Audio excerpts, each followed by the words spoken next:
आपके पास अनुभव भी है, आप लोकप्रिय नेता भी रहे, और क्योंकि उस शहर से आप आते हैं जिस शहर ने न जाने कितनी ऊंचाई तक कारोबार होते देखा है, वो ऐसा शहर एक समय पर मैनचेस्टर ऑफ इंडिया कहा जाता था, उस शहर से आप आए हैं। और मुझे उम्मीद है कि जब कभी भी हम लोग सवाल उठाएंगे, आप अपनी ड्यूटी निभाते हुए, क्योंकि बहुत बड़ी जिम्मेदारी स्पीकर की ड्यूटी है, जिम्मेदारी बड़ी है, क्योंकि उन्हें हम सदस्यों के राइट्स को प्रोटेक्ट भी करना है। कई बार ऐसा होगा कि जहां हमें आपकी जरूरत पड़ेगी और बिना आपके स्वस्थ लोकतंत्र नहीं चल सकता। हालांकि आप राइट साइड से आए हैं, लेकिन ध्यान आपको लेफ्ट में रखना है। अब आपको उन्होंने छोड़ दिया है, मुझे उम्मीद है निष्पक्ष हैं आप, और आपको अब छोड़ दिया, उस स्थान पर बैठा कर दिया। आप राइट की तरफ नहीं देखेंगे,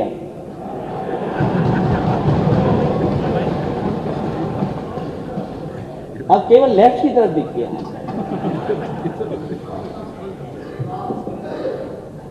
और ये हाउस के वो रेफरी हैं, आप हाउस के वो रेफरी बनेंगे आप कि कभी गेम का हिस्सा मत बन जाना, क्योंकि आप राइट से आए।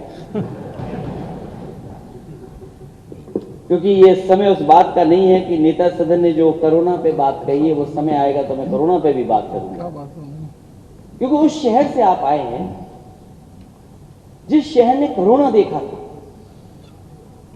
और कैसा कोरोना देखा था, उस शहर के सेविंग अकाउंट बता सकते हैं कि अगर देश में सेविंग अकाउंट से पैसा कहीं अगर सबसे ज्यादा निकाला गया था तो वो कानपुर शहर था, आपका शहर था। इसलिए वो बहस का समय नहीं है अभी तो केवल हम इतना कहना चाहते हैं विपक्ष के होने के नाते कि समय समय पर आपके संरक्षण की जरूरत पड़ेगी, और जितना आप विपक्ष को मौका देंगे उतना लोकतंत्र मजबूत होगा। जितना विपक्ष बोलेगा और जितना सवाल विपक्ष उठाएगा, क्योंकि कई बार ऐसा होगा, और क्योंकि मैं भी वहां पर बैठ करके काम किया हूं, कि मंत्री बड़े तैयारी के साथ आते हैं, और कई बार आप सदस्य रहे हैं, आपने भी ऐसे ऐसे सवाल पूछे हैं, वो हमारे मंत्री कई बार जवाब नहीं दे पाते थे, मुझे खड़ा होना पड़ता था। इसलिए वो अनुभव आपके पास है, उस समय आपके संरक्षण की जरूरत पड़ेगी, क्योंकि आज इलेक्टेड गवर्नमेंट के आप स्पीकर हैं। हम सब जनता के बीच में गए थे, उसके बाद इलेक्ट होकर के आए, और जब हम इलेक्ट होकर के आए हैं तब हमने आपको इलेक्ट सर्वसम्मति से बैठाया है। आपको उतना ध्यान देना पड़ेगा कि जो इलेक्टेड गवर्नमेंट है वो कोई तानाशाह गवर्नमेंट ना बन जाए।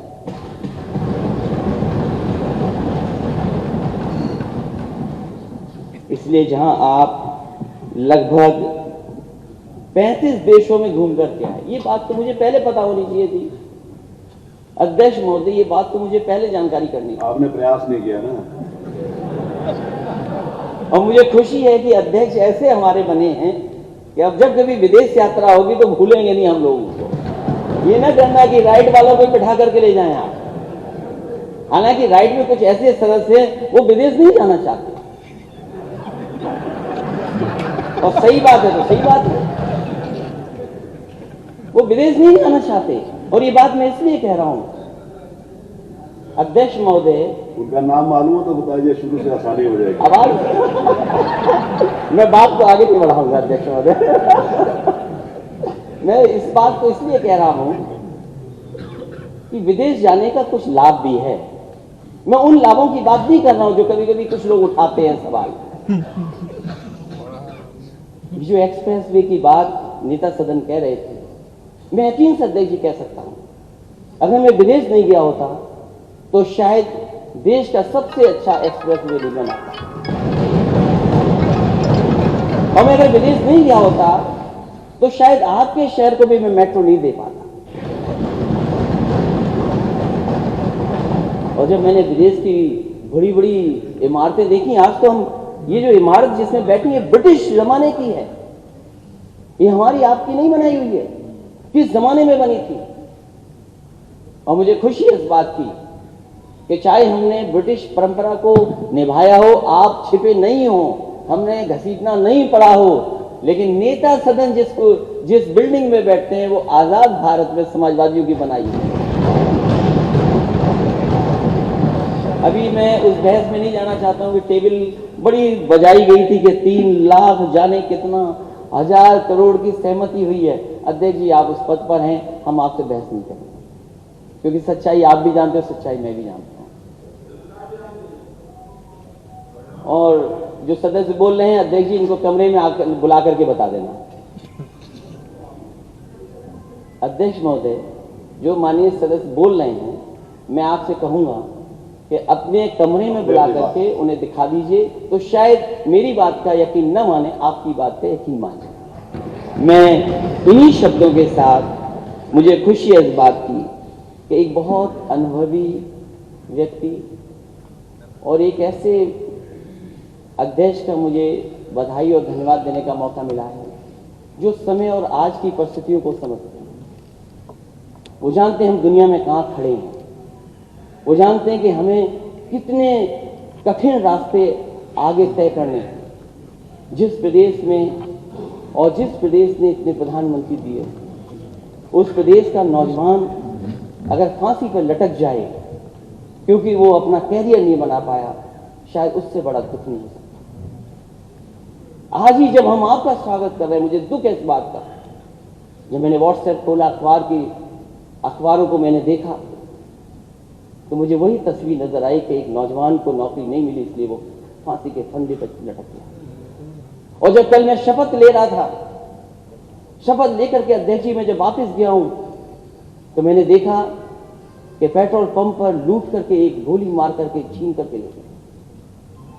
हमें और आपको, सबको, पूरे सदन को मिलकर के जहां लोकतंत्र को मजबूत करना है, वहीं हमारी जिम्मेदारी ये बनती है, अध्यक्ष महोदय, आपके दिशा निर्देश में उत्तर प्रदेश कैसे खुशहाली और तरक्की के रास्ते पे जाए। मैं आपको बधाई देता हूं, मुबारकबाद देता हूं। एक ऐसे अध्यक्ष को पाया है जो हंसमुख है, जो हम जैसा ही हंसता है। मुझे इस बात की मैं बहुत बहुत धन्यवाद देता हूं।